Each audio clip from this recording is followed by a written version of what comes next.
Hi friends, వేడివేడిగా ఇడ్లీ అయితే అయిపోతుందండి. చట్నీకి వచ్చేసి టమాటాలన్నీ కట్ చేసేసుకున్నాను. చట్నీ చేసిన తర్వాత కర్రీకి అన్నీ ప్రిపేర్ చేసేస్తానండి. అన్నీ ఇప్పుడే వేసేస్తున్నానండి. ఇలా కర్రీకి అన్నీ కట్ చేసుకోవద్దామండి.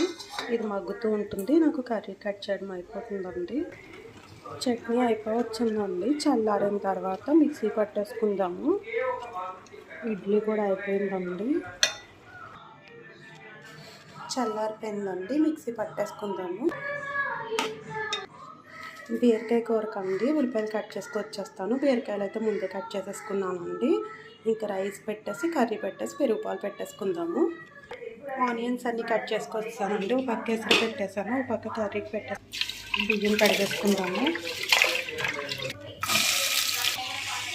ఆనియన్ అంతా బాగా వేగిపోవాలండి.